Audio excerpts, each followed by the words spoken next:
Is Army of the Dead going to be on HBO Max? Netflix. Yeah. Oh, It's already in theaters. It's going to be on Netflix Friday. Oh, it's already in theaters? I think it was supposed to be a week early. About when the release was. Yeah. And then that is also cool because like 2 months ago, I was like, you know what Netflix should really do? Yep. Netflix should start releasing their movies in theaters, specifically just AMC theaters. Let's pump those numbers up, baby. Except Dogecoin. That would be awesome. Yeah. If AMC was like, we accept Dogecoin and we're partnered with Netflix for Netflix exclusives. Yep. I'd jerk off so hard. And where we have an exclusive deal with GameStop to sell Red cameras. Yes. Yes. And then like video editing PCs. GameStop also needs to partner with AMC for like putting consoles in theaters and doing the whole rent out thing, like doing the fucking esports stuff. Yeah. Yeah. And we're going to buy MGM. Yeah. Out from MGM underneath Amazon. Yeah. 9.1 billion, bitch. We sold all our shares in GME. I think Amazon's looking at MGM and Netflix is looking at Universal. Okay. So those are things that are about to happen. Didn't we want Disney to buy Universal? Hey, by the way, we're going to use this in the podcast, so...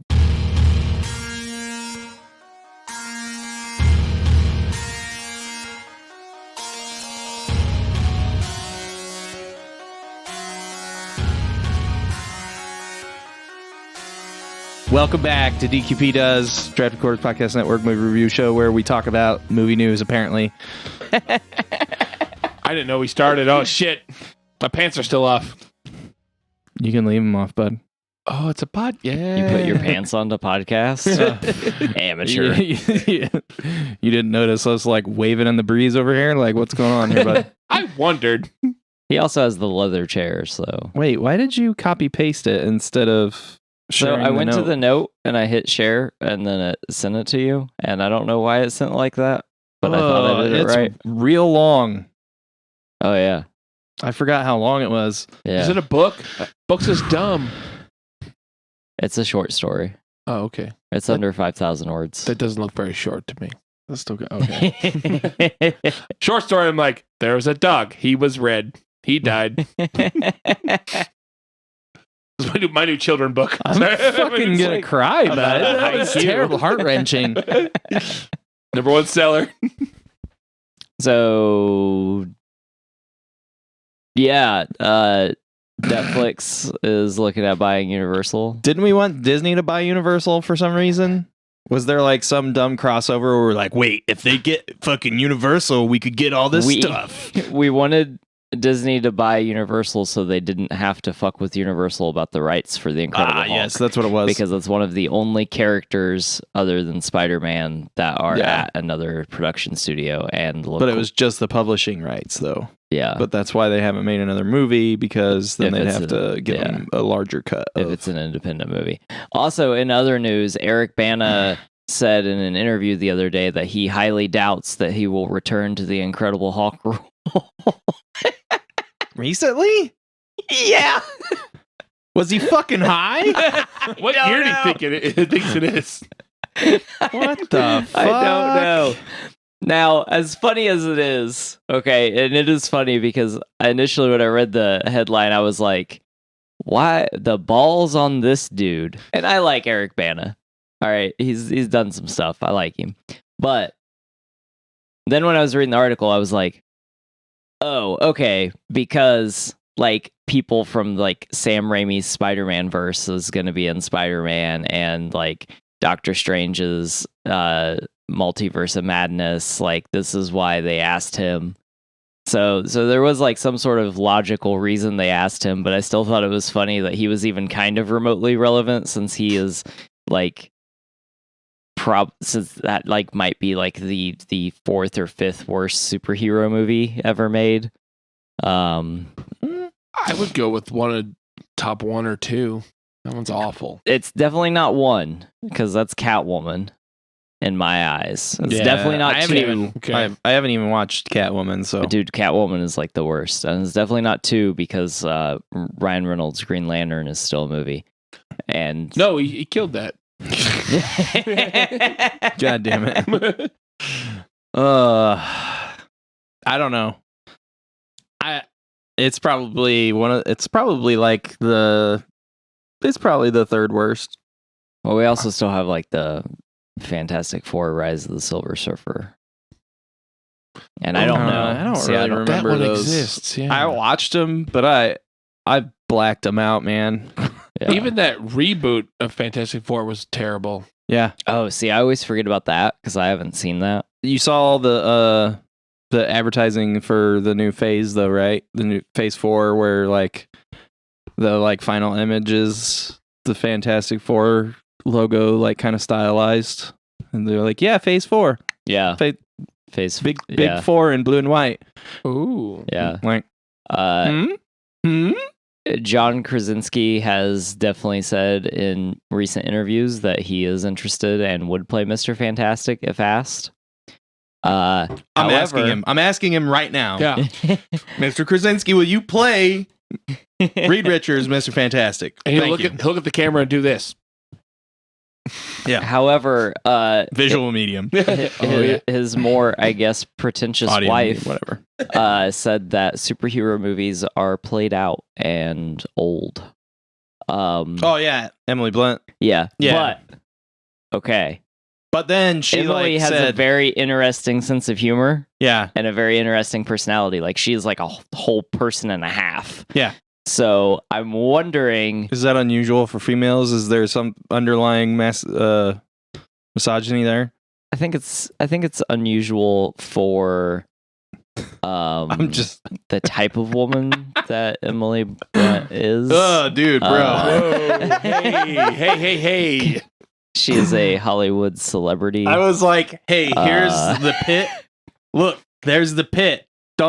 Did the pit you could easily avoid, and then you were like, I'm gonna jump in that bitch. When you stare into the abyss stares back. Usually the abyss isn't misogyny. But sometimes it is. Well, no, I just mean like because No, you get, I knew what like, you a meant. lot of these She actresses. has a lot of personality that she shows to the public, as opposed to kind of acting demure and stuff like a lot of actresses Yeah. have had to for years.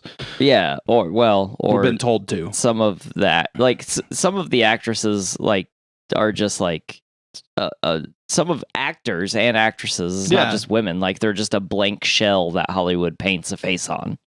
Or they Like- act that way, at least. Some Yeah. of them are, but Yeah. some of them just act that way. And then some of them are like a whole ass personality, and sometimes I'm not used to it. Yeah. And Well, like, okay, so Emily Blunt did say that Anyway, they're played out, yes. but she also said that she would not be opposed to playing a character in the MCU.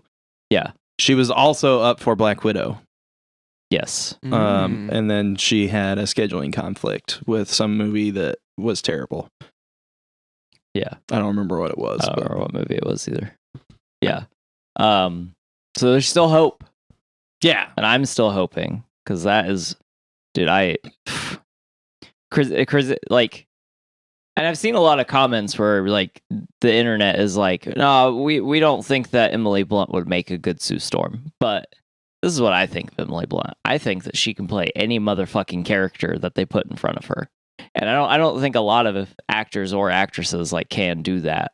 Like some of them are character actors, some of them are just themselves. Yeah. And like John has already shown since The Office has been over that he can pretty much do whatever. That's very But true. Reed is like a more mature, like older version of Jim in a way, because in the Yeah, show, kinda. like Jim is like he's like super intelligent, and he's always fucking around. So like if you take out the fucking around part and like For the most part. yeah, Because Reed always has inappropriately timed humor. Like, yes, that was the thing that I always thought humanized him, because like 99% of the time he's just like a computer basically, yeah, and like doesn't show any affection for anyone. And then the other 1%, he's either like telling his family that he loves them, or he's cracking a joke when it's completely inappropriate, and everyone's like, "Really? Yeah. What the fuck?" And he's like, "I thought it was funny." Yeah, and like depending on what you've read, like Reed's characterization changes a little bit, Yeah. but like when he's not just being like the patriarchal figure of the Fantastic Four and family, like is when he really shines. Yeah. So, but I got choked up about Reed Richards, I guess. I liked Ian Guilford as Reed. Like I thought he did a good job. He like looked like a lot of the art of Reed, Yeah. you know, and he wasn't like a bad actor. It was just he was in a bad movie. Yeah. I didn't actually realize how much I loved that guy until I watched King Arthur with Clive Owen, which so Ian Guilford plays Lancelot, which is a completely different character, totally different fucking character from Reed Richards. And so Ian plays Lancelot, and when I watched King Arthur, I was like, who is that guy? Who is that? No. Oh shit, that's it. Oh, I love this dude. Like, this dude is awesome. And like, I haven't seen him a whole lot in recent years. Yeah, I have no idea what he's doing. But Dave, being a horror fan, That's me. you've seen Quiet Place, right? Yes. Oh God. I really dug it. The only problem is my buddy Tyler and I went and saw it in the theaters. Yeah. And it was the worst movie to try to eat popcorn to. I'm sitting there with my bucket of popcorn, and it's like completely silent. I'm like, crunch. I'll wait. It never gets any louder. You're just like, fuck. Well, this is the first time I've ever left the fucking movie theater with half a bucket of popcorn. Yeah. Yeah. So I started eating them, and I just like, I feel like I'm disturbing people eating all this popcorn. You got to eat it all during the previews. There's like a couple scenes where there's sound, so you just gotta shove popcorn in your face during that. Yeah. As long as they last long enough for you to chew and swallow, because then like it'd be really unfortunate if you just have a whole mouthful of popcorn and then it just goes completely silent. You're just like, but yeah, that movie's great. Yeah, that I was, because it's gimmicky. It's gimmicky as fuck. So when I went to watch it, I was like, I hope this is good. It looks good. This could be real bad though. And then I was like, oh man, this movie is great. There's some issues with it, but it's still fun. I still liked it. yeah. Like all that power, like that's, generators are not quiet. No. So how's that running if these Yeah. machines are tracked by sound, or these monsters are tracked by sound? But I still dug it. Yeah, generators are loud as fuck. Yeah. Yeah. And I don't remember. I've seen the movie twice, so maybe we'll have to do that movie sometime. Time machines, Okay. though, Time machines. they're quiet. How do they work? I don't know. They don't explain it. In the movie that we're going to talk about this week, Predestination, came out in 2014, rated R, an hour and 37 minutes long. I'll tell you what the cast is real quick. It's not a lot. Ethan Hawke as the barkeep, Sarah Snook as the unmarried mother, Christopher Kirby as Mr. Miles, Christopher Summers as Mr. Miller. That's most of what matters. Yeah. There's like some other people that played like characters that, I mean, basically didn't even have fucking speaking parts. There's a couple that do, but not a lot. So this is based on a short story by Robert A. Heinlein. And it's about a person outside of time that is a loop in time. They are their own mother and father. Yeah. Person born a hermaphrodite, but the male organs were internal. Neither were fully developed. Came of age through an orphanage. Was recruited by an agency, but she never found out what it was. But then she got pregnant. And then the man disappeared. She had the kid, but when she had the kid, the doctors found out that her sex organs were immature, barely able to carry the baby to term. and they were basically destroyed by carrying the baby to term. So they reassigned her to the male sex organs that she had within. Which seems like they probably should have asked first, but Yeah, I that's was just how wondering the about story that. goes. Yeah, I was Well, gonna say. take into the time period, and at the time she was a woman, so they didn't care that she had an opinion. Yeah, so that's then true. They made her a man. Because that was in the 65, 64? Yeah. 64. Oh, if we were going to talk about the years in the chronological order, we should have took fucking notes. No, Yeah, I she didn't was take born in notes. 1945. She meets herself in 1963, has the baby in 1964. 1970 is when the Fizzle Bomber starts to strike through 1975. Oh, yes, I didn't need notes. Yeah, and you can only time travel up to 53 years from the 0 point, which is in 1985. Yeah. So you can go back to like 1932, and you can go forward to I'm fucking up my math here. 2038. Yeah. So we're not out of the range of Ethan Hawke yet. No. Which I'm happy about. Or the Fizzle Bomber. Same. Who's the same person?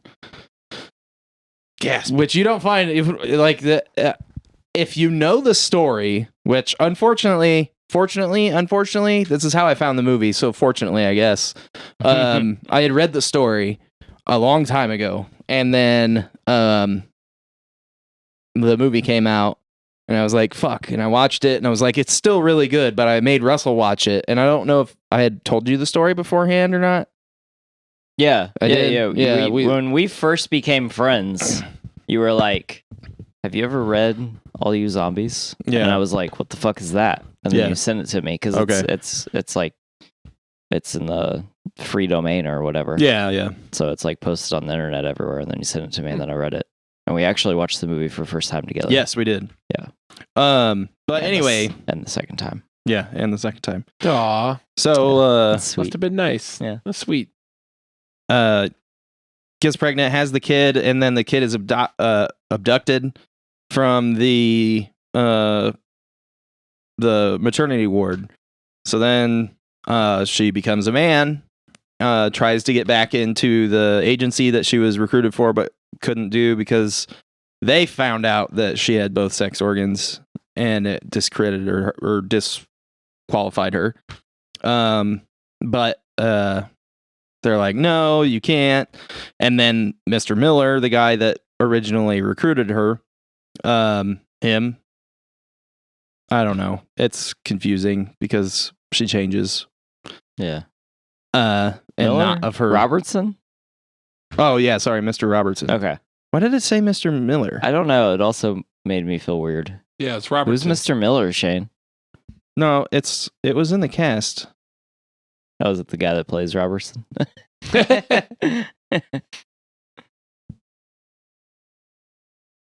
Where's Mr. Robertson? Who the fuck is Miller? Who the fuck is that? Did you watch the special edition? The I special did. edition one? Where the fuck? There is absolutely no reason for this movie to have another version. Like, That'd fuck with our heads. There it is. Noah Taylor was Mr. Robertson. He was like way down, but he's credited below blonde classmate. What? That's I fucked don't know. up. He's very important to the movie. he but pissed off anyway. the director Yeah, I guess or IMDb. I don't know who decides. both. Anyway, Anyway,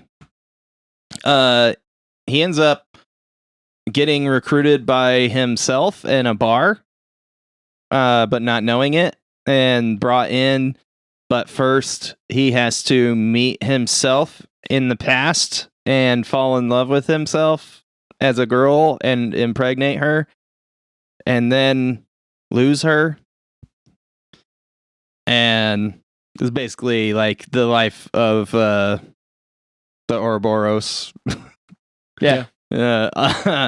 And eventually he is recruited, and the old version of him, who got hit by the fizzle explosion from the fizzle bomber, has to change faces, and that's why he doesn't recognize himself when he's the barkeep.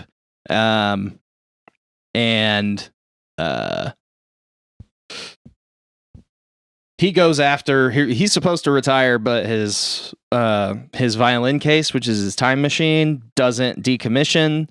And there's an error, so then he is free to hunt the fizzle bomber still, even though it like fucks with his head. So he finally comes across him, and it's him, only older, and then he kills himself, but not himself, the other himself, His old self. His old himself. His older, decrepit, insane self, with his mildly less old, decrepit, less insane self. Yeah. Yeah. Yeah. And that's the end of the movie. Good shit. Well, then he vows to never, even though he knows. Yeah, like, he knows that he's he going still to become the fizzle bomber. vows to not become the fizzle bomber. Yes. But like he's standing there and he's like, damn it. I'm going to kill a bunch of people. Son of a bitch. I better stop me, even though I know I can't. What? Stop me. So the thing that, I mean, beyond like having read the story and loving the story, the thing that I love about this movie is that even if you have read the story, there's literally hundreds, maybe not hundreds, at least like 50 in jokes in the whole movie that are basically like sort of foreshadowing that all these people are the same person, but not really. It's just like one-liners.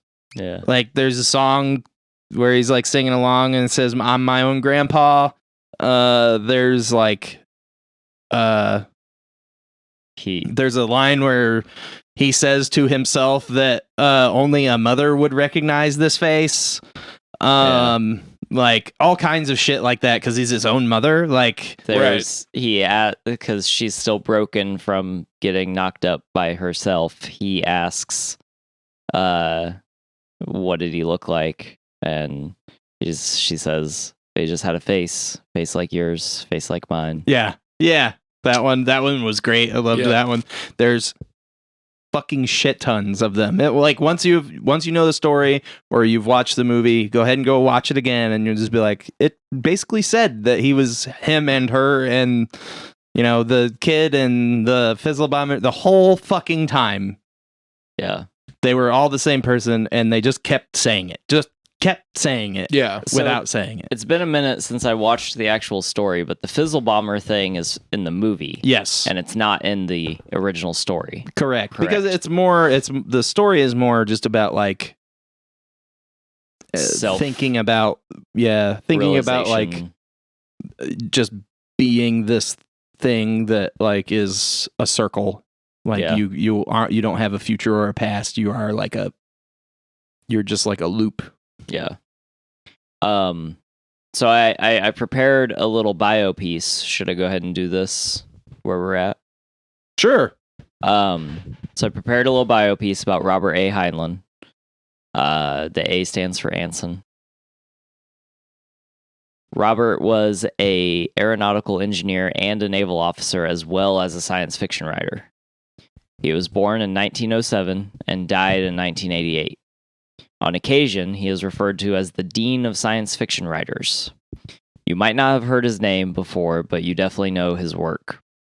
The story about a future society ruled by a human interstellar government dominated by a military elite referred to as the Terran Federation, following mobile infantryman Johnny Rico as he progresses through the ranks of a futuristic military, against the backdrop of an interstellar war between humans and an alien species known as arachnids or bugs.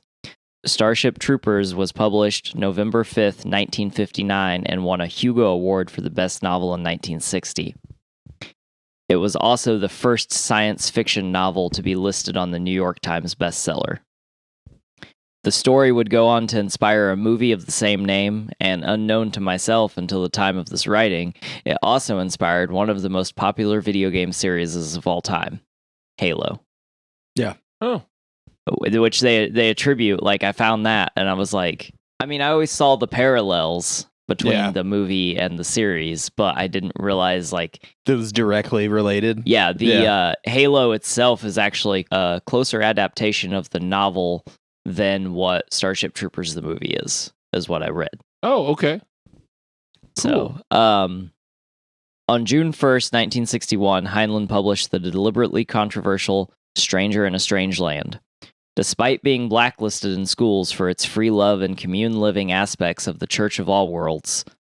Hold on. Let me explain CAW and Church of All Worlds. In the book, Stranger in a Strange Land, the protagonist goes on to start a kind of neo-pagan church. Well, later that year, a group of friends, lovers, and assumed sexual socialites formed the actual real-world version of the Church of All Worlds. And in 1968, just 7 years after the book's release, the church was fully chartered, making it the first Earth religion to obtain full recognition from the United States as a church. As of this recording, it still exists as a 501c3 with global interest and memberships. Yeah, what the fuck, right? What? Yeah. Stranger in a Strange Land inspired an actual church. Huh. Okay. Yeah.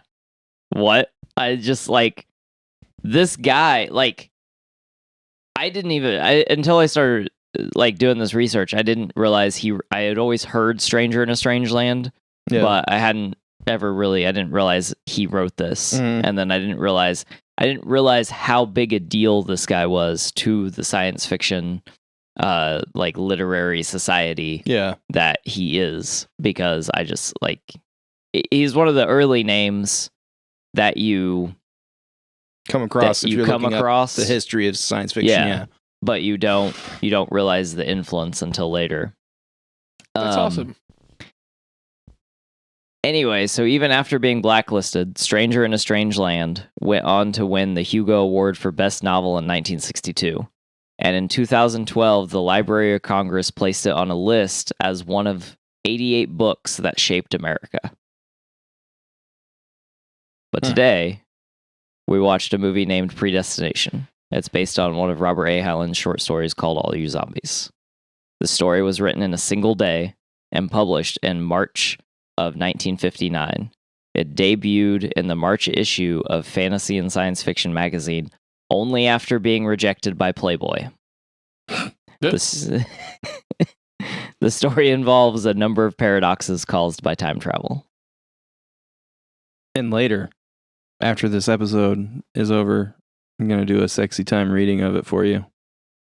A sexy time reading? Yeah. I mean, I'm already not wearing pants, but I'll take my shirt off too. Oh, God. I got to stick around for that.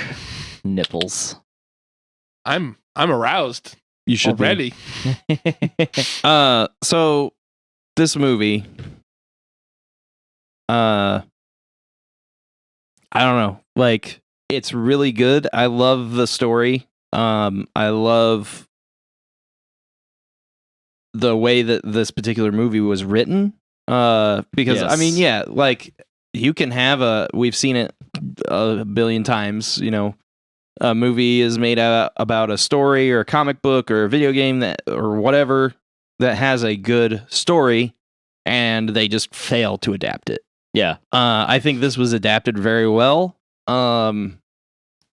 Especially like I was talking about, it has references to itself.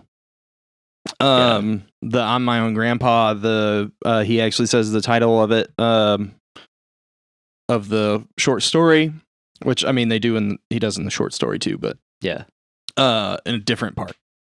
All that was done very well.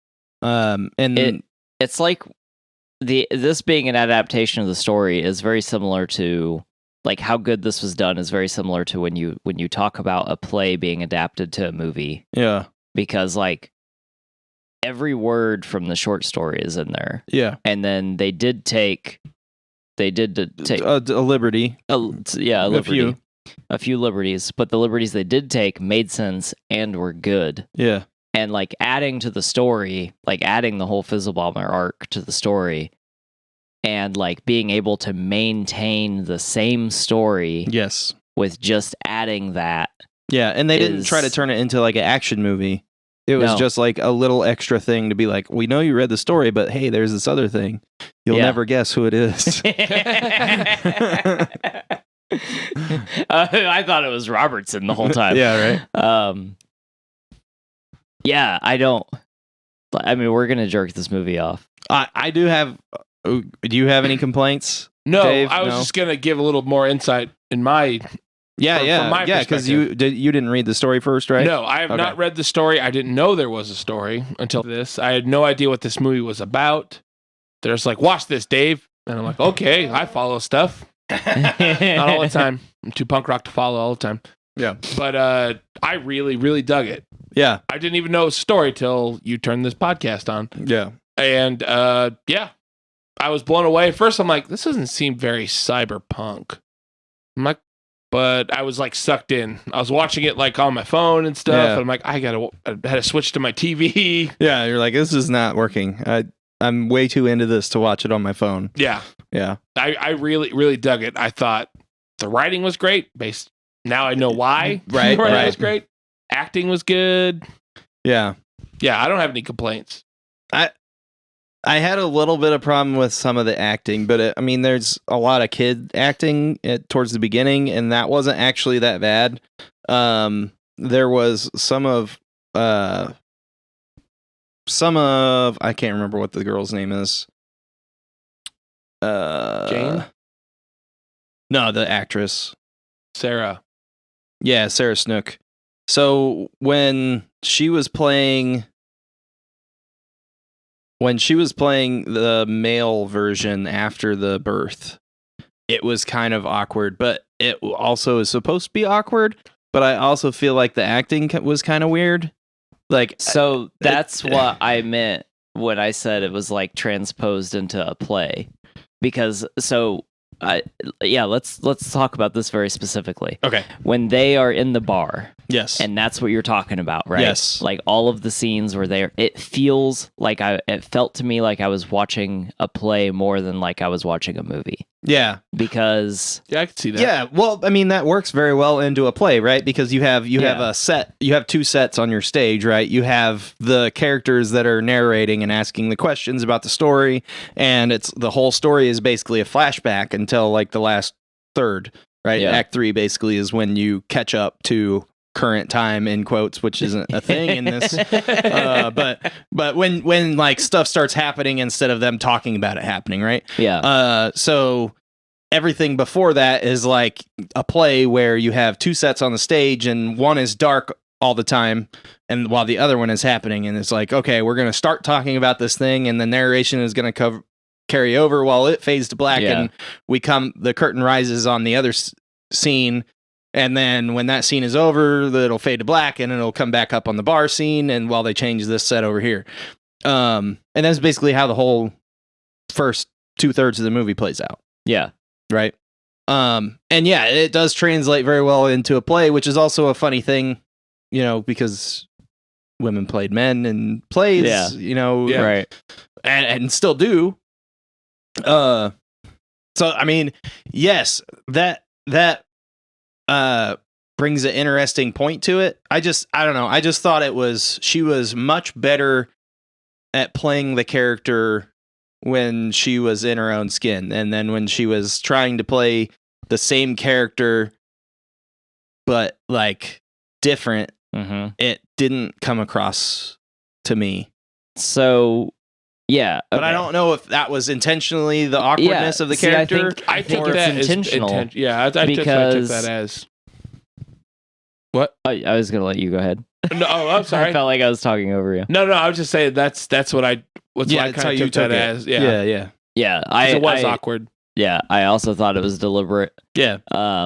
Because she doesn't. Because the other thing, like with that same point, like you can see her acting change as that character after she figures out she's the heartbreaker after she figures out she's the one that broke her own heart. Right. And like, even though like she doesn't have a lot of room after that happens, because there's like no speaking for that character after that. Yeah, happens. there's not a whole lot. She has got like 3 lines maybe, and it's her being upset while she's pointing the gun at. Oh no, Ethan I mean Hawke. like after that scene. Oh, after she that finds scene. out that she's the heartbreaker and like that's the end of that. Yeah. Like she has no speaking lines whatsoever Yeah, after I that. don't It's think just she a bunch does. of like shots of her in the bureau, the TRB or whatever it's called. Yeah. So, but that interaction between her and Ethan Hawke when she's pointing the gun at him is much more genuine, I think, and I think it was deliberate because of that. Because like her acting and as that character changes, because now that character knows who she is.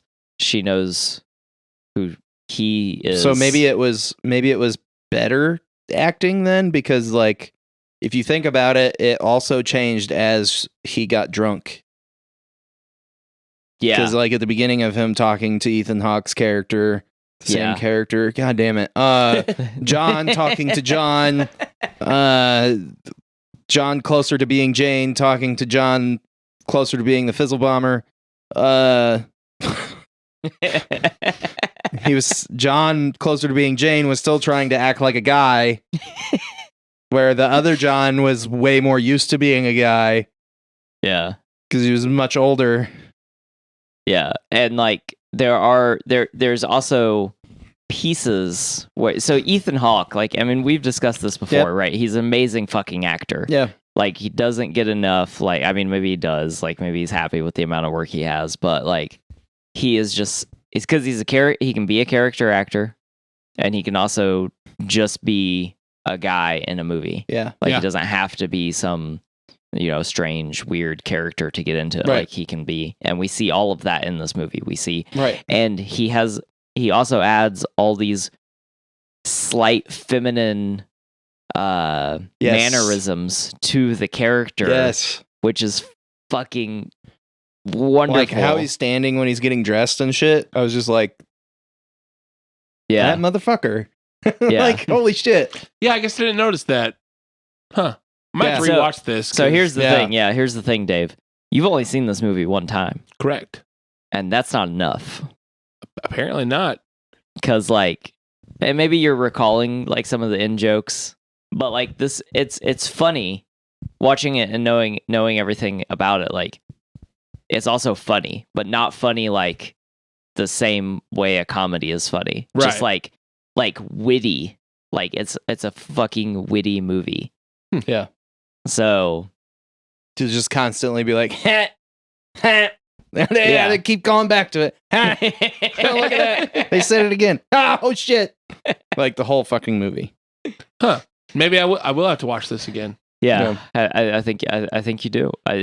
Just for pleasure. Yeah. Watch it again. I only watch things for pleasure, baby. Yeah. Go into the future, become a woman, come back, and pleasure yourself. No thanks. But I'm not going to say no. Maybe. So I don't know what happens. Yeah. So that just like, dude, this might be one of the best movies ever made. I really dug it. Like I said earlier, I had no idea what to expect. Yeah. I was like, oh, sweet, Ethan Hawke. Yeah. And then you were like, what the fuck? Whoa. And I was it's like, a gym. whoa, Ethan Hawke. Yeah. Yeah. I feel this movie is a gym because it's not a huge movie. No. Like, no, it's no, not, no. But everyone should see this movie. Yeah. I don't remember. I think it was like a random thread on some forum or like an article somewhere that got shared. And it was like, they're making a movie about this short story. And I was like, what short story? And I was like, holy shit, I read that. Yeah. Holy shit. That movie's going to be nuts. I remember seeing the trailer. Because I just like sit and like scroll through and watch trailers, and ever since I've been able to do that, I've done it. I remember like being 16 on the family computer, using the trailer tab to hide the porn I was watching. But I remember just sitting at the computer watching hours of trailers. Specifically, Yahoo used to have a page that had Marvel updates, and it would list what Marvel movies were coming out before the MCU was ever a thing. Like back in like 2003, 2004, when we were still hoping to get some crossovers. Yeah, we were still getting like X-Men and X-Men, the original Ghost Spider-Man Rider, movies, Spider-Man, Fantastic Four stuff. Like, we were happy with what we were getting at the time. But I just have always watched trailers, and I remember, I'm pretty sure the Predestination trailer was on, I think it was on Amazon Prime. Yeah. And I was like, oh, I love Ethan Hawke, because I've always had a soft spot for Ethan Hawke. And thank you, Ethan. It's really a hard spot. It's not even like that, dude. It's just like I fucking appreciate this guy. Not like he doesn't get me hard, but like. No, it's not like a weird like pseudo crush thing. No, like I know. Downey I'm Jr. just giving you shit. No, I know. I just want to express the difference between like being in love with another man. And completely respect this guy's work, his body of work, and you think that it's not he's not given enough credit. Versus like you would straight up fuck Robert Downey. Yeah. This guy, you'd be like, "Hey man, it's really good to meet you," and then Robert Downey would be like. Yeah, see, if I met Robert Downey and he was like, yo, can I get like a hand job? I'd probably be like, okay, I expected that. But if I met Ethan Hawke and he was like, yo, you like that a lot? Can I get a hand job? I would be very disappointed. Like, I had more respect for you than that. Yeah. I'm still going to do it, but I'm not going to spit on my hand first. We're not making eye contact. I'll lick the palm if you're lucky. Jesus Christ. A lot of hand job talk in this episode. Yeah. It's not.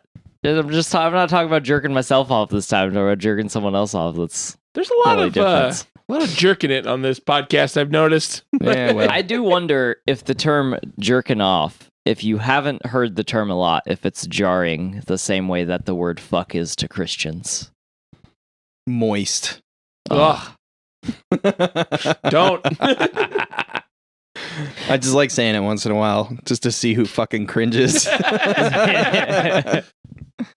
Slacks is a weird word that some people don't like, that weird me out, that they don't like it. Yeah. Slacks. There's a lot of weird words like that. But moist slacks. I'm not about that. No. You fucked up. Ain't that? You fucked up if you got moist slacks. Yeah. Reminds me of church. What the fuck? A lot of moist slacks in church. Let me tell you. What the fuck?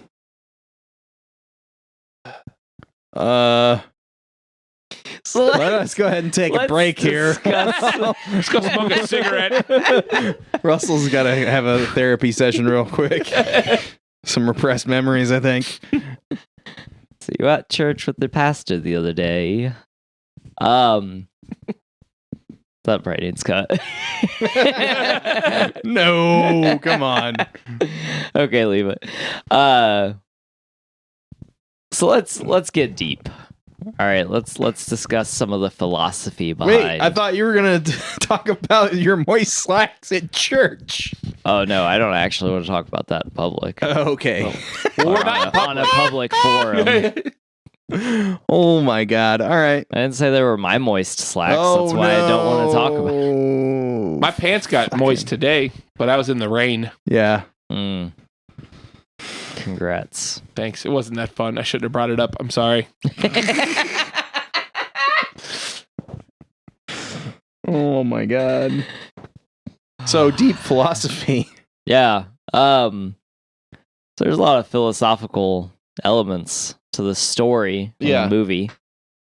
Right. So you got like a whole. So we already mentioned the Ouroboros, and it's mentioned in the story. Yes, because he even says like a snake eating itself. Like a snake's eating itself. Which is actually is one of my favorite symbols, because that's how I think of time. As it's kind of and this is the kind of time travel that I like, where like the thing always happened. Yeah. Like Because like when you start getting into changing the events of something, like it's hard for them to keep things lined up. And I know everyone wants to talk about Back to the Future time travel, but if time travel was real, that's not how it would work, I wouldn't think. I think it would be more so like this thing happened because the thing always happened. It would either be this or it would be Endgame time travel. One or the other. Yeah, split timelines. Yeah. Yeah. But so the Ouroboros. Keep looking at Dave, and he's just like, "What? Look at." Shane switched seats. I wasn't going to address this, but Shane switched seats, so now it's like I'm watching a tennis match. And this whole episode, I've been trying to find a comfortable place to sit. Like He's the line judge. I think you should sit on Shane's lap. All right, let's do that. All right. Because then you'll hear him right in your ear, and you can just stare at me the whole time. We just need to get him like the judge's perch, like get like a little fucking like lifeguard tower over on this side of the room that he can sit up on the top of, and then we can yell at him. And I'll just raise cards up. Like, that was perfectly fair. The fuck is your problem? So I do it's an interesting thing that we have encountered a lot since we have started doing podcasts is the seating arrangement 100% matters. Yeah. Yeah. It's fucking weird. Yeah, it does. It's throwing me off. I keep looking at this chair next, like right next across from me. It's not Shane. That's Robert A. Heinlein. Yeah. Hey, what's up, buddy? The A stands for Anson, which I thought was funny, and neither of you laughed at. Why do you keep? I don't. Why is it funny? I don't know. I just think that it's funny. Okay. So anyway, Still not funny. My humor is very specific and to just you, yes. to just me. You know what, Russell? I appreciate it. I appreciate it. Thanks, Dave. I love even all left like kinds a of whole people. 4-second pause after I said it. I when know. was reading the You said bio. it, and I was just like, Cool. "What?" Oh, fuck yeah, dude. I should have done that. I'm sorry. Can we go back and do it again? I'll do it. Moment's over. Oh fuck.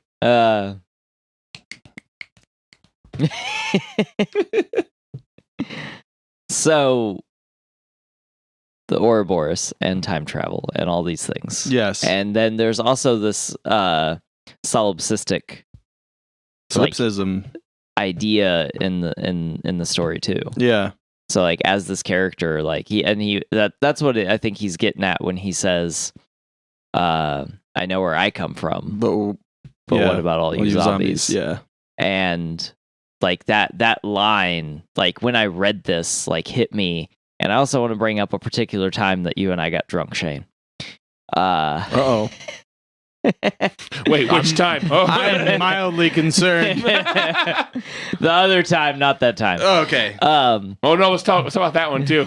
Nope, we don't talk about that one. Nope. Uh, That is not podcast material. Well, we'll turn it off. It's off now. So, solipsism is the idea that you can't discredit that you're not the only one that exists, or that you're the only one that exists. So, like, Shane and I are figments of your imagination, Dave. Everything around you is created in your head, and you are the only actual person that exists, and you can't disprove that. Yeah, that's true. You're freaking me out. Yeah. So, and this actually leads to like psychological problems with like people, and like the internet is full of talking about narcissism, and like narcissistic people are pieces of shit. And while that is like mostly a true statement, there is usually a deeper issue with people who are narcissistic, and it does play a part into the solipsism, because like if your actions don't truly affect, like if your actions affect zombies, but like you don't feel any certain way toward those zombies because they're just zombies, you're only concerned about yourself. There's also an air of solipsism in that. Yeah. Yeah. Basically, like you never, if you're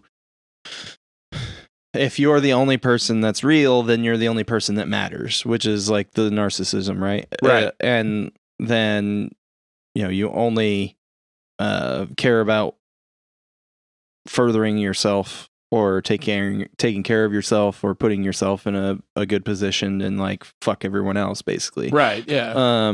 And that's kind of where, like, when you see people talking about solipsism, they're just like, oh, you're just being narcissistic or whatever. But it's not about that. It's not about just like a lack of empathy or a lack of sympathy. It's more about like, just like your own incapability of actually knowing of other existences. Right? Okay, right. Because like I can't see what's going on in your head, so that there's no proof that there is anything going on in your head. There's not, but all right. Schrodinger's head, okay? Yeah, sure. I was gonna say you don't want to be in this head, but all right. Yeah, but you see what I'm saying? Like, yeah. So like, it's kind of like saying there's no mathematical proof that it's not a simulation, right? Sure. So like this could all be ones and zeros. We're in the fucking Matrix. Just the first one, hopefully. And Say, you're gonna give me PTSD. Let's not talk about that. Just think about the woman in red. Like it's the same thing with solipsism. Like, but honestly, it can be taken too far, just like any other thing. If you're like legitimately believe it, and then like use it as an excuse to do things or be a certain way in your personal life or whatever, like you treat the opposite sex or whatever people you're in relationships with like shit because you're the only one that exists, so right. You just take what you want from them. Who cares? You don't care, and you're the only one that has feelings, so fuck them. Yeah. But you can also say like that that if you're the only one that exists, then if I'm the only one that exists, then Russell is a part of me. Because, The egg. Yeah. Yeah. Yeah. Russell is a part of me. Dave, you're a part of me. Nathan's a part of me. Like, so why would I treat those things that are a part of me like shit?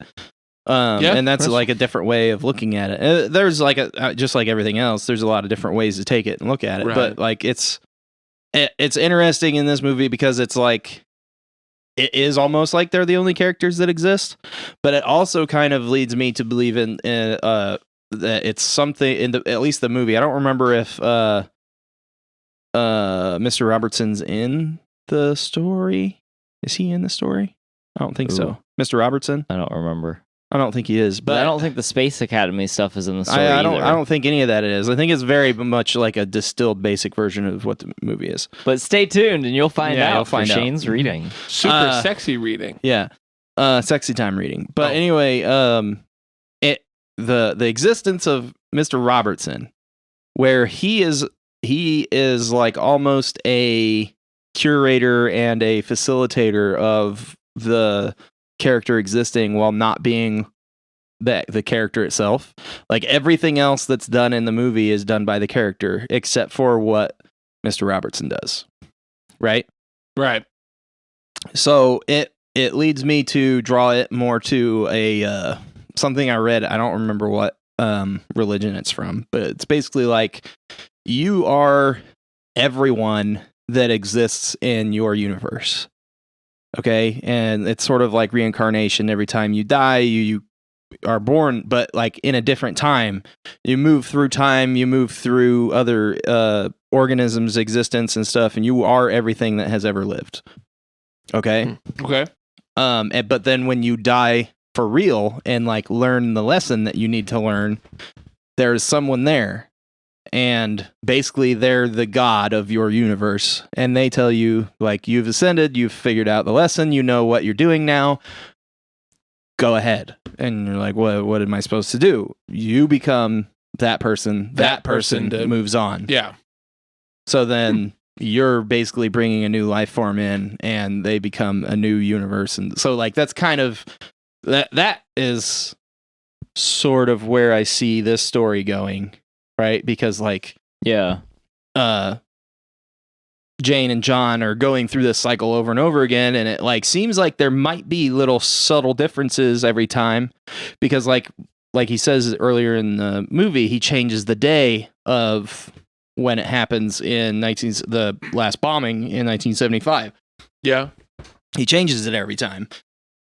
And there's no evidence that the Fizzle Bomber dies from a shooting. Like, they never know that until he does it. So, like, it seems to me that there's like little subtle differences every time, right? Because you can change the small things, but you can't change the big things until you figure something important out, right? Yeah. So like, you go through 100 iterations of the same story, and nothing ever changes. It brings me back to Supernatural until that guy 975 Tuesdays, and that guy always has maple syrup. Today he had strawberry. What's different? You finally learn the difference, and then you move on. Yeah. So I don't know if that's really where it was going, and like the movie was a little bit different than the short story, but is it a thought? Yeah. I mean, I think that's I mean, it's a solid thought. Like, out of all the things that can be said about this movie is extremely thought-provoking. Yes, it is. I was thinking. Oh, yeah. I thought about it. Me, Dave. I thought about stuff. Yeah, thoughts. I had job, thoughts.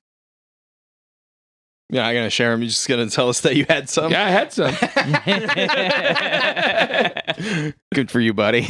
No, like everything you're saying makes a whole lot of sense, Yeah. and that's why I kind of want to rewatch this movie now to pick that up a little more. Yeah, because I kind of figured it out. I wouldn't say halfway through I figured it out, but I'm like, okay, that's Jane, John. Where's Ethan Hawke come into this? And then like towards the end, I'm like, clicked. Yeah, and right before the Fizzle Bomber turned around, I'm like, that's gonna be him. Yeah. All right. Yeah. You know who she is. You know who you are. Maybe now you're ready to understand who I am. Yep. I love this fucking movie. Dialogue's so good. Yeah. Do we want to do trivia corner before we rate it? Yeah, I think so. Oh, you guys want to come to my corner? Yeah, let's go to your It's corner. Dave Trivia Corner. Hang out in your corner. Yeah. Hopefully the cops won't come by this time. Last That'd time be I was nice. there, they thought we were doing something that we weren't. Well, when you show up and there's 3 to 5 grown men all with their pants off, you're not really sure probably what's going on. Holding microphones. It's weird. Yeah, microphones. Yep. Well, welcome to Dave's Trivia Corner, where my goal is to make you go, neat. So far, no one's done that, but it'll happen. It'll happen. Eventually. So these aren't be as cool anymore since everyone knows stuff. Yep. When the barkeep sits down at the typewriter for the first time, there's a copy of Stranger in a Strange Land by Robert A. Heinlein next to the typewriter. Heinlein is the author of the short story All You Zombies, on which the movie is based. Yep. But we know that. Yeah. When Ethan Hawke looks at his watch, 8 minutes, 18 seconds in, his real birthday is shown. That's cool. Damn it. So close. Oh, sorry. Neat. Yeah! I'm done. I have ascended. Okay. I got a couple more, Okay. and I lost it. Yeah, we lost. I lost it. He met his life goal, and now he's lost his place. Oh, the picture of the Crosby Shoes building in the beginning of the movie is actually a picture of the exploded reactor number 4 from the Chernobyl power plant, which erupted on 26 April 1986. Huh. Okay. Yeah. Neat. Yes! That was Dave's Trivia Corner. I got more if you want. Like, we can still stay on this corner if you want. It's kind of rainy. Yeah, you said you had a couple more, and you just did one, so at least do one more. Just a couple. Okay. Noah Taylor's first appearance as the supervisor of a time traveler. He played similar roles as tech support Edmund Ventura in Vanilla Sky and Dr. Carter in Edge of Tomorrow.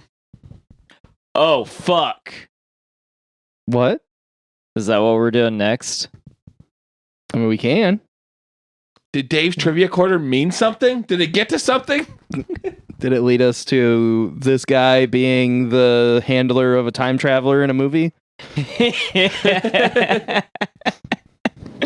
Have you seen Edge of Tomorrow? No. Oh fuck. Oh, I don't think I have either. Oh fuck. Sorry, I was channeling my squirrely Dan. Oh fuck. Ugh, fuck. Yes. Yes. Yeah. Well, I made it weird. Especially on my corner. Little call and reply there for you. Wow. All right, let's do ratings, I guess. That's good. I'm getting dry. I'm gonna give it a 9. I think this is a really good movie. I think it could be better if I don't know. I mean, it's not perfect. Like, it's really fucking good, but it's just not perfect. So I'm gonna give it a 9. There's like little bits and pieces where it's just like, okay, where it could have been better. Some like makeup was bad. Ethan Hawke wasn't bad though. Ethan Hawke was great. Ethan Hawke was amazing. He's always amazing. Thank you, Ethan Hawke. Yeah, friend of the show. But yeah, friend of the show. That's not true. We don't know that. Well, we don't. Ethan Hawke, be friends with us, please. Email us, please. Yeah, email us. Don't. ask us for hand jobs. draftyq@gmail.com. draftyq@gmail.com. Don't ask us for hand jobs is not in the email address, but please don't send that. That's a different email address. That's a different email. That is also my email, but don't use it.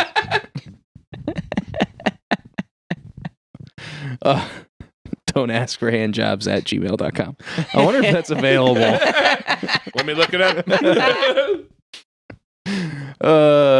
Russell, what are you giving this movie? I disagree with you, Shane. You think it's perfect? I think it's as good as it could be. I mean, honestly, like, it's not a 10 because I don't give anything a 10. It's a 9.9. It is, after rewatching it this time, it is in my top 5 favorite movies, or what I think is the top 5 best movies. Because, like, I don't know how many times I can watch this movie. I feel like I can watch this movie probably another 6, 7, 8, 27 times. But I don't know if that's true. And this is, I think, only the 3rd time I've seen it. Maybe second or third time. But there's so much about this movie that is what I love about watching a movie. So there's so many little things that Ethan Hawke has before you discover they're the same person that gives the whole story away. Yeah. He has the exact same lighter she has when hers won't work. Yeah. Oh shit, yeah. Well, he's John at that point. Yeah. But when the lighter won't work, he pulls out the exact same lighter and lights her cigarette. And there's a couple more instances while they're in the bar of things like that. And I also think, so she asks for, so the other thing that I super appreciated was the bottle that he sits down when she asks for, it's called dirty underwear, or just underwear, Old underwear. Yeah, you never see the label. You don't see the label on the bottle. But when I think it's Duars. He gets a bottle of Duars when he bets her a full bottle. Yeah. And then later, he goes back and gets that same bottle from the bar. Mm-hmm. So, because either way, he was winning the bottle. Yeah. And then he goes and he drinks the bottle. So, to me, a small interpretation is that at some point in time, he decides that he prefers Duars over old underwear, which is why he is it supposed to be old granddad? I don't know. Maybe because there's not an alcohol called old underwear. Obviously. I'm know not if that even would sure sell who would well. drink that. I mean, there might be like some ironic hipster IPA that's called Old Underwear, but Yeah. Probably. But so it's there's probably just, juicy. there's so many little things about the Gross. movie that I think makes it just so damn great. Yeah. And like Ethan Hawke doing the feminine mannerisms was one of them that I wanted to highlight. It's it's thought provoking, it's philosophical. At the same time, though, if you just wanted a movie that was gonna fucking twist your mind but not make you think, like this will also do it. Yeah, you can Like you can don't leave it. have to sit there and deep dive into every piece of dialogue or every philosophical element that it presents. Like you can just be like, oh shit, he fucked himself. That's the first thing I thought. Like, is that masturbation? Is that what I Yeah, asked like- myself? Like it's so layered that like you can enjoy this movie at any fucking level. And I got to give it 9.9. Like I have no problem with this movie. There's not a single thing I could change. This is the type of thing that I look at and be like, I wish I would have wrote that. I wish I would have done that interpretation. Not this is what I would have done different. It's I wish I would have just made this. I wish I would have just done this thing exactly like they did it. And so I could be like, look at it and be like, oh, this is my baby. But I can't. So I have to enjoy it from the outside perspective. So I didn't do it. So it doesn't get a 10. It gets 9.9. Whoa. All right. Okay. Dave. Before I give my rating, I just want to say I can feel Russell's love for this movie. Yeah. And Dude, it's real. nice. It's It's nice. real. I think there's some on my shoe. Yep.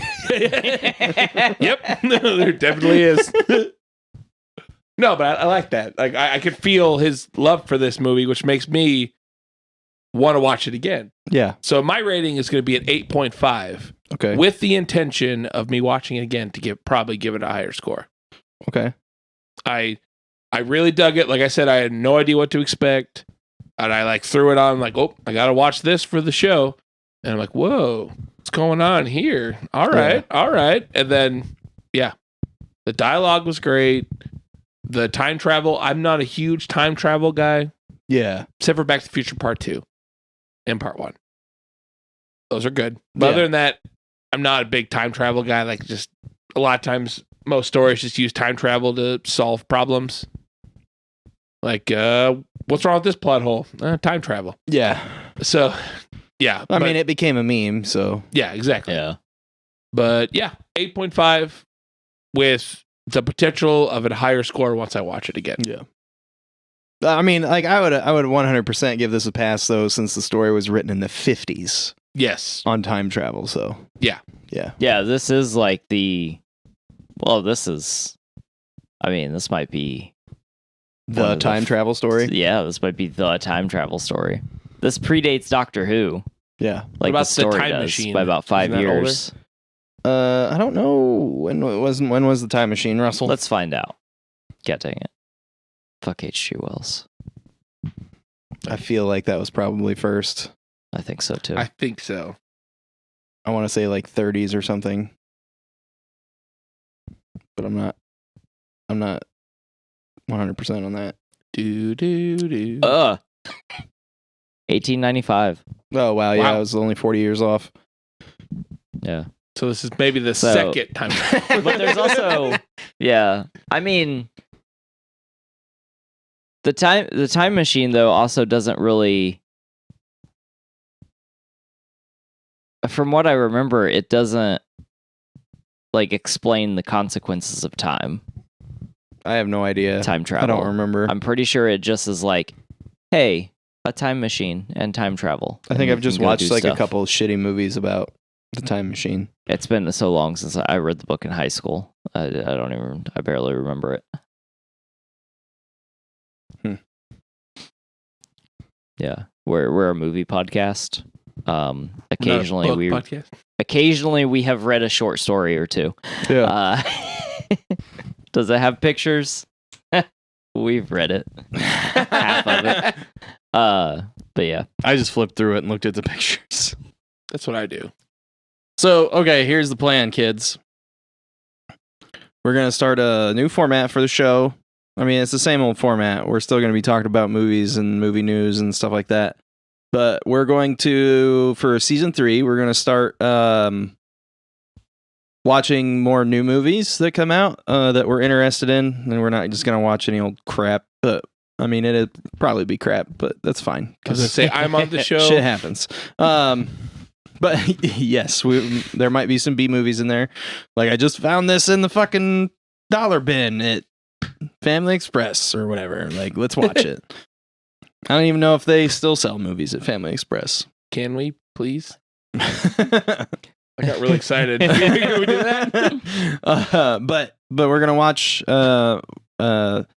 If there's movies that directly have to do with it, we'll probably watch some of those. Unless we've already done them, we might still do them. It depends.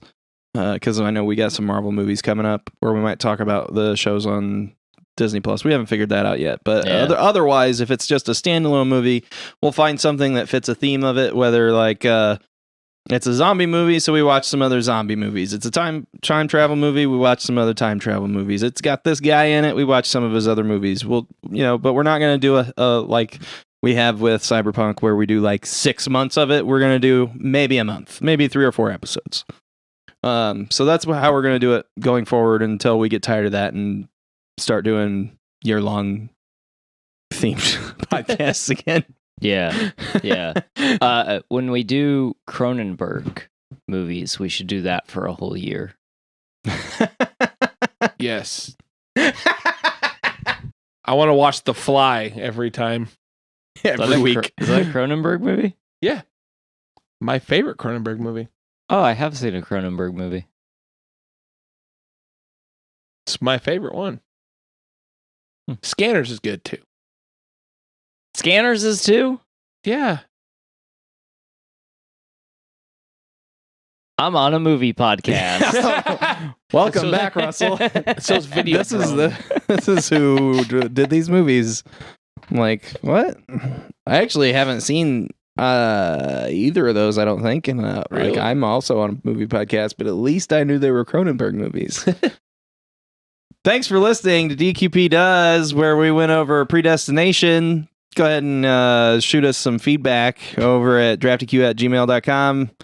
Next week, we're going to do something. We'll let you know on our Facebook. Go ahead and follow us on there. And you'll find out what we're going to watch, what we're going to talk about in the next show.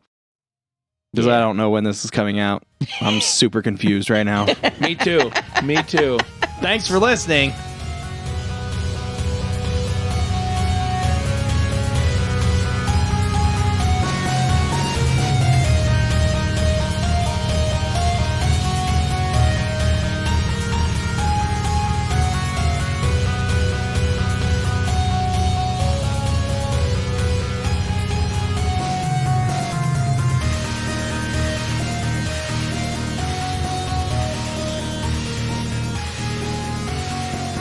All You Zombies by Robert A. Heinlein. The A stands for Anson. 4 seconds for applause. Oh, fuck yeah, dude. That joke only makes sense if you actually listen to the podcast, which I don't know why you would have skipped forward to listen to this story, so I'm just going to go ahead and start reading it.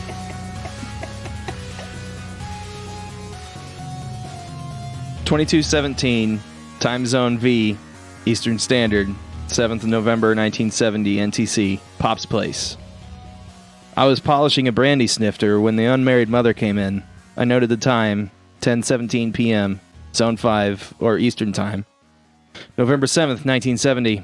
Temporal agents always notice time and date. We must. The unmarried mother was a man, 25 years old, no taller than I am, childless features, and a touchy temper. I didn't like his looks. I never had. But he was a lad I was there to recruit. He was my boy. I gave him my best barkeep smile. Maybe I'm too critical. He wasn't Swish. His nickname came from what he always said when some nosy type asked him his line, "I'm an unmarried mother."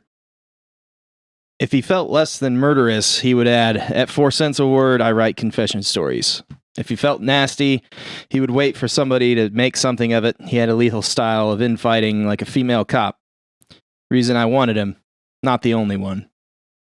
He had a load on, and his face showed that he despised people more than usual. Silently, I poured a double shot of old underwear and left the bottle. He drank it, poured another. I wiped the bar top. How's the unmarried mother racket? His fingers tightened on the glass, and he seemed to be about to throw it at me. I felt for the sap under the bar. In temporal manipulation, you try to figure everything.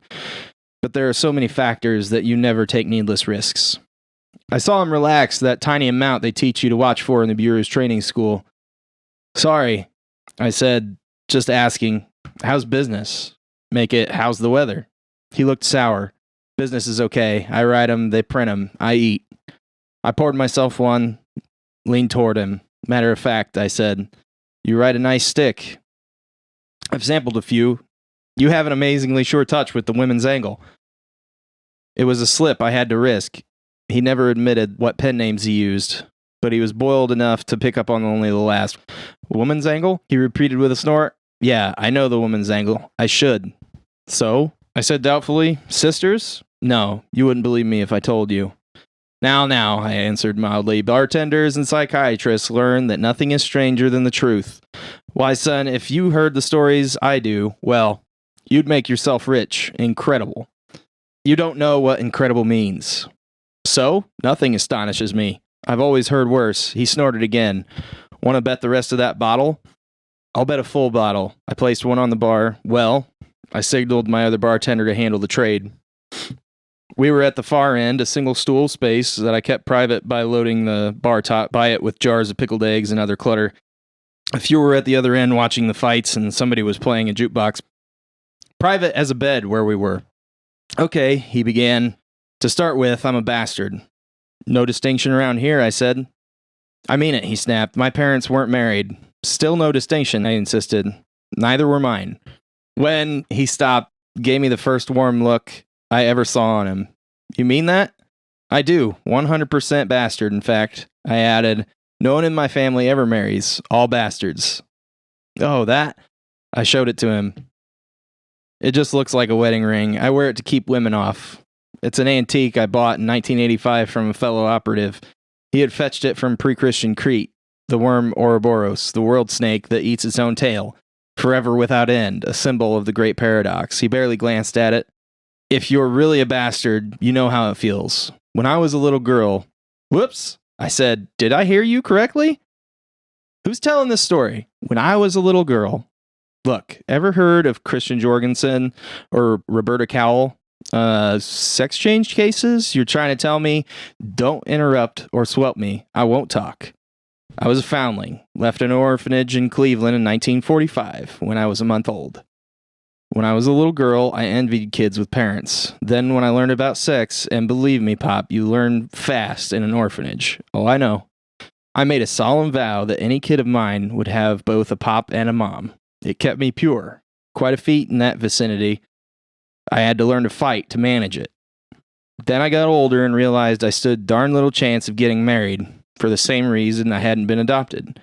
He scowled. I was horse-faced and buck-toothed, flat-chested, and straight-haired. You don't look any worse than I do. Who cares how a barkeep looks, or a writer, for that matter? But people wanting to adopt pick little blue-eyed, golden-haired morons. Later on, the boys want bulging breasts, a cute face, and oh, you wonderful male manner.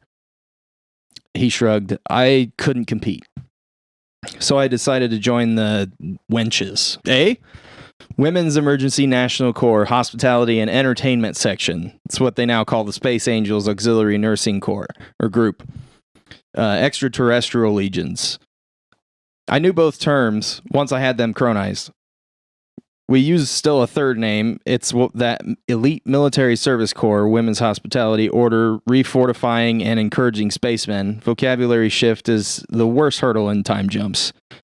Did you know that service station wants fractions? Once on an assignment in the Churchill era, a woman said to me, meet me at the service station next door, which is not what it sounds, a service station. Then wouldn't have a bed in it. He went on, it was when they first admitted you can't send men into space for months and years and not relieve the tension. You remember how the wowzers screamed? That improved my chance since volunteers were scarce. A gal had to be respectable, preferably virgin. They like to train them from scratch. Above average mentally and stable emotionally. But most volunteers were old hookers or neurotics who would crack up 10 days off Earth. So I didn't need looks. If they accepted me, they would fix my buck teeth, put a wave in my hair, teach me how to walk and dance, and how to listen to a man pleasingly, and everything else, plus training for the prime duties. They wouldn't even use plastic surgery if it would help. Nothing too good for our boys. Best yet, they had made sure you didn't get pregnant during your enlistment, and you were almost certain to marry at the end of your hitch. Same way the angels marry spacers. They talk the language. When I was 18, I was placed as a mother's helper. This family simply wanted a cheap servant. But I didn't mind, as I couldn't enlist till I was 21. I did housework and went to night school, pretending to continue my high school typing and shorthand, but going to a charm class instead, to better my chances for enlistment. Then I met this city slicker with his $100 bills. The no good actually did have a wad of $100 bills. He showed me one night, told me to help myself, but I didn't. I liked him. He was the first man I ever met who was nice to me without trying games with me. I quit night school to see him oftener. It was the happiest time of my life. Then one night, in the park, the games began. He stopped, I said, and then? And then nothing. I never saw him again. He walked me home, told me he loved me, and kissed me goodnight, and never came back. He looked grim. If I could find him, I'd kill him. Well, I sympathized. I know how you feel, but killing him just for doing what comes naturally. Did you struggle? Huh? What's that got to do with it? Quite a bit. Maybe he deserves a couple broken arms for running out on you, but he deserves worse than that. Wait till you hear somehow I kept anyone from suspecting and decided it was all for the best. I hadn't really loved him and probably would never love anybody, and I was more eager to join the wenches than ever. I wasn't disqualified. They didn't insist on virgins. I cheered up. It wasn't until my skirts got tight that I realized, pregnant? He had me higher than a kite. Those skinflints I lived with ignored it as long as I could work, then kicked me out, and the orphanage wouldn't take me back. I landed in a charity ward surrounded by other big bellies and trotted bedpans until my time came. One night, I found myself on an operating table with a nurse saying, "Relax, now breathe deeply." I woke up in bed, numb from the chest down. My surgeon came in. "How do you feel?" he says cheerfully. "Like a mummy." "Naturally. You were wrapped like one and full of dope to keep you numb. You'll get well, but a cesarean isn't a hangnail." "Cesarean," I said. "Doc, did I lose the baby?" "Oh no, your baby's fine." "Oh, a boy or a girl?" "A healthy little girl, 5 pounds, 3 ounces. I relaxed. It's something to have made a baby, I told myself. I would go somewhere and tack Mrs. on my name and let the kid think her papa was dead. No orphanage for my kid. But the surgeon was talking. "Tell me," he avoided my name. "Did you ever think your glandular setup was odd?" I said, "Huh? Of course not. What are you driving at?" He hesitated. "I'll give you this in one dose, then a hypo to let you sleep off your jitters. You'll have them." "Why?" I demanded. "Ever hear of that Scottish physician who was female until she was 35, then had a surgery and became legally and medically a man, got married, it was all okay?" "What's that got to do with me?" "That's what I'm saying. You're a man." I tried to sit up. "What?" "Take it easy. When I opened you, I found a mess. I sent for the chief of surgery while I got the baby out. Then we held a consultation with you on the table and worked for hours to salvage what we could. You had 2 full sets of organs, both immature, but with the female set well enough developed for you to have a baby. They could never be of any use to you again, so we took them out and rearranged things so that you can develop properly as a man." He put a hand on me. "Don't worry. You're young. Your bones will readjust. We'll watch your glandular balance and make a fine young man out of you." I started to cry. "What about my baby?" "Well, you can't nurse her. You haven't milk enough for a kitten. If I were you, I wouldn't see her. Put her up for adoption." "No!" He shrugged. "The choice is yours. You're her mother. Well, her parent. But don't worry now. We'll get you well first." Next day, they let me see the kid, and I saw her daily, trying to get used to her. I had never seen a brand new baby, and had no idea how awful they look. My daughter looked like an orange monkey. My feelings changed to cold determination to do right by her, but 4 weeks later, that didn't mean anything. "Eh?" "She was snatched." "Snatched?" The unmarried mother almost knocked over the bottle we had bet.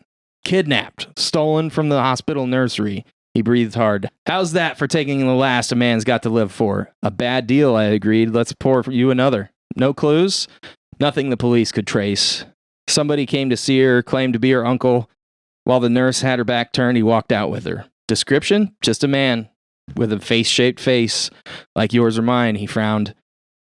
I think it was the baby's father. The nurse swore it was an older man, but he probably used makeup. Who else would swipe my baby? Childless women pull such stunts, but who ever heard of a man doing it? What happened to you then? 11 more months of that grim place and 3 operations. In 4 months, I started to grow a beard. Before I was out, I was shaving regularly and no longer doubted that I was a male. He grinned wryly. I was staring down nurses' necklines. Well, I said, seems to me you came through okay. Here you are, a normal man, making good money, no real troubles, and the life of a female is not an easy one. He glared at me. A lot you know about it. So? Ever hear the expression, a ruined woman? Years ago, doesn't mean much today. I was as ruined as a woman can be. That bum really ruined me. I was no longer a woman, and I didn't know how to be a man. Takes getting used to, I suppose.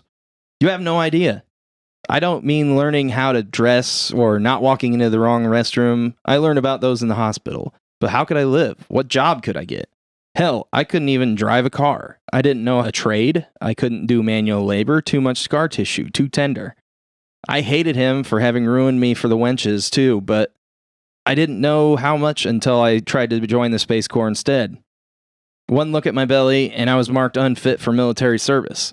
The medical officer spent time on me just from curiosity. He had read about my case. So I changed my name and came to New York.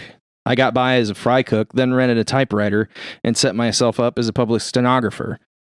What a laugh. In 4 months, I typed 4 letters in 1 manuscript. The manuscript was for real-life tales and a waste of paper, but the goof who wrote it sold it, which gave me an idea. I bought a stack of confession magazines and studied them. He looked cynical. Now you know how I get the authentic women's angle on the unmarried mother story. Through the only version I haven't sold, the true one. Do I win the bottle? I pushed it toward him. I was upset myself, but there was work to do. I said, son, you still want to lay hands on that so-and-so? His eyes lighted up, a feral gleam. Hold it, I said. You wouldn't kill him? He chuckled nastily. Try me. Take it easy. I know more about it than you think I do. I can help you. I know where he is. He reached across the bar. Where is he? I said softly, let go of my shirt, Sonny, or you'll land in the alley and we'll tell the cops you fainted. I showed him the sap. He let go. Sorry, but where is he? He looked at me and, how do you know so much? All in good time. There are records, hospital records, orphanage records, medical records. The matron of the orphanage was Mrs. Featheridge, right? She was followed by Mrs. Grunstein, right? Your name as a girl was Jane, right? And you didn't tell me any of this, right? I had him baffled and a bit scared. What's this? You trying to make trouble for me? No, indeed. I have your welfare at heart. I can put this character in your lap. You do to him as you see fit, and I guarantee that you'll get away with it. But I don't think you'll kill him. You'd be nuts to. And you aren't nuts. Not quite. He brushed it aside. Cut the noise. Where is he? I poured him a short one. He was drunk, but anger was offsetting it. Not so fast. I do something for you. You do something for me. What? You don't like your work? What would you say to a high pay, steady work, unlimited expense account, your own boss on the job, and lots of variety and adventure? He stared. I'd say, get those goddamn reindeer off my roof. Shove it, Pop. There's no such job. Okay, put it this way. I hand him to you, you settle with him, then try my job. If it's not all I claim, well, I can't hold you. He was wavering. The last drink did it. When do you deliver him? He said thickly. He shoved out his hand. It's a deal. If it's a deal, right now. I nodded to my assistant to watch both ends. Noted the time, 2300. Started to duck through the gate under the bar when the jukebox blared, I'm my own grandpa. The serviceman had orders to load it with Americana and classics because I couldn't stomach the music of 1970, but I hadn't known that tape was in it. I called out, shut that off! Give the customer his money back, I added. Storeroom, back in a moment. And headed there with my unmarried mother following. It was down the passage across from the Johns, a steel door to which no one but my day manager and myself had a key. Inside was a door to an inner room to which only I had a key. We went there. He looked blearily around at windowless walls. Where is he? Right away, I opened a case. The only thing in the room, it was a USFF Coordinates Transformer Field Kit, Series 1992, Mod 2. A beauty. No moving parts, weighed 23 kilos, fully charged, and shaped to pass as a suitcase. I had adjusted it precisely earlier that day. All I had to do was shake out the metal net, which limits the transformation field, which I did. What's that? He demanded. Time machine, I said, and tossed the net over us. Hey, he yelled and stepped back. There's a technique to this. The net has to be thrown so that the subject will instinctively step back into the metal mesh. Then you close the net with both of you inside, completely. Else you might leave shoe soles behind or a piece of foot or scoop up a slice of floor.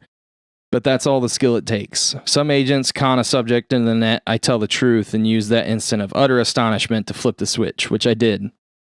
10:30, 3 April 1963, Cleveland, Ohio, Apex Building. Hey, he repeated, take this damn thing off. Sorry, I apologized and did so, stuffed the net into the case and closed it. You said you wanted to find him. But you said that was a time machine. I pointed out a window. Does that look like November or New York? While he was gawking at new buds and spring weather, I reopened the case, took out a packet of $100 bills, checked that the numbers and signatures were compatible with 1963. The Temporal Bureau doesn't care how much you spend, it costs nothing, but they don't like unnecessary anachronisms. Too many mistakes and a general court-martial will exile you to a year in a nasty period, say 1974 with its strict rationing and forced labor. I never make such mistakes, the money was okay. He turned around and said, what happened? He's here, go outside and take him. Here's expense money, I shoved it at him and added, settle him, then I'll pick you up. $100 bills have a hypnotic effect on a person not used to them. He was thumbing them unbelievingly as I eased him into the hall, locked him out. The next jump was easy, a small shift in era. 7100 VI 10 March 1964, Cleveland Apex Building. There was a notice under the door saying that my lease expired next week. Otherwise, the room looked as it had a moment before. Outside, trees were bare and snow threatened. I hurried, stopping only for contemporary money and a coat, hat, and top coat I had left there when I leased the room. I hired a car, went to the hospital. It took 20 minutes to bore the nursery attendant to the point where I could swipe the baby without being noticed. We went back to the Apex Building. This dial setting was more involved as the building did not exist in 1945, but I had pre-calculated it. 0100 VI 20 September 1945, Cleveland Skyview Motel. Field Kit, baby, and I arrived in a motel outside town. Earlier, I had registered as Gregory Johnson of Warren, Ohio. So we arrived in a room with curtains closed, windows locked, and doors bolted, and the floor cleared to allow for waiver as the machine hunts. You can get a nasty bruise from a chair where it shouldn't be, not the chair, of course, but backlash from the field. No trouble. Jane was sleeping soundly. I carried her out, put her in a grocery box on the seat of a car I had provided earlier, drove to the orphanage, put her on the steps, drove 2 blocks to a service station, the petroleum product sort, and phoned the orphanage. Drove back in time to see them taking the box inside, kept going and abandoned the car near the motel. Walked to it and jumped forward to the Apex Building in 1963, 2200 VI 24 April 1963, Cleveland Apex Building. I had cut the time rather fine. Temporal accuracy depends on span, except on return to 0. If I had it right, Jane was discovering out in the park this balmy spring night that she wasn't quite as nice a girl as she had thought. I grabbed a taxi to the home of those skinflints, had the hacky wait around a corner while I lurked in the shadows. Presently, I spotted them down the street, arms around each other. He took her up on the porch and made a long job of kissing her goodnight, longer than I thought. Then she went in, and he came down the walk, turned away. I slid into step, hooked my arm in his. That's all, son, I announced quietly. I'm back to pick you up. You, he gasped and caught his breath. Me. Now you know who he is. And after you think it over, you'll know who you are. And if you think hard enough, you'll figure out who the baby is and who I am. He didn't answer. He was badly shaken. It's a shock to have proved it to you that you can't resist seducing yourself. I took him to the Apex Building and we jumped again. 2300 VIII 12 August 1985, Sub Rocky's base. I woke the duty sergeant, showed my ID, told the sergeant to bed my companion down with a happy pill and recruit him in the morning. The sergeant looked sour, but rank is rank. regardless of era. He did what I said, thinking no doubt that the next time we met, he might be the colonel and I the sergeant, which can happen in our corps. What name, he asked. I wrote it out. He raised his eyebrows. Like so You just do your job, Sergeant. I turned to my companion. Son, your troubles are over. You're about to start the best job a man ever held, and you'll do well. I know. That you will, agreed the sergeant. Look at me, born in 1917, still around, still young, still enjoying life. I went back to the jump room, set everything on pre-selected 0. 2301 V, 7 November 1970, New York City, Pop's Place. I came out of the storeroom carrying a fifth of Drambuie to account for the minute I had been gone. My assistant was arguing with the customer who had been playing I'm My Own Grandpa. I said, oh, let him play it, then unplug it. I was very tired. It's rough, but somebody must do it.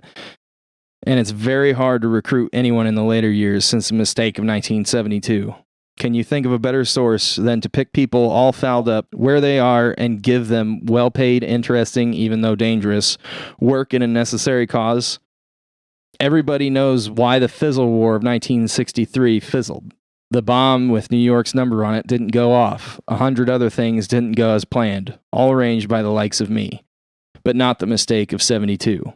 That one is not our fault and can't be undone. There's no paradox to resolve. A thing either is or it isn't. Now and forever, amen.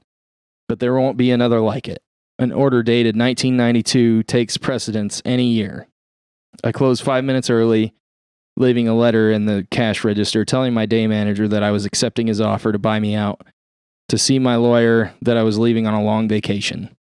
The Bureau might or might not pick up his payments, but they wanted things left tidy. I went to the room in the back of the storeroom and forward to 1993. 2200 VII 12, January 1993, Sub Rockies Annex HQ, Temporal DOL.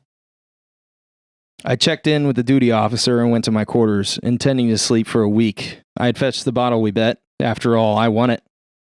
And took a drink before I wrote my report. It tasted foul and wondered why I had ever liked old underwear.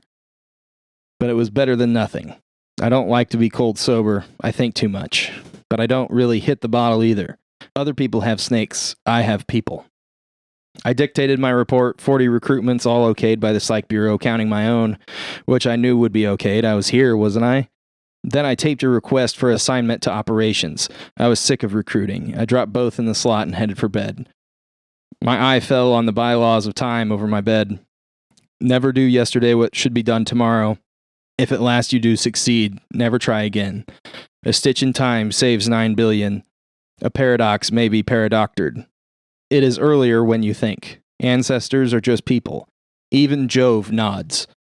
They didn't inspire me the way they had when I was recruit. 30 subjective years of time jumping wears you down. I undressed, and when I got down to the hide, I looked at my belly. A cesarean leaves a big scar, but I'm so hairy now that I don't notice unless I look for it.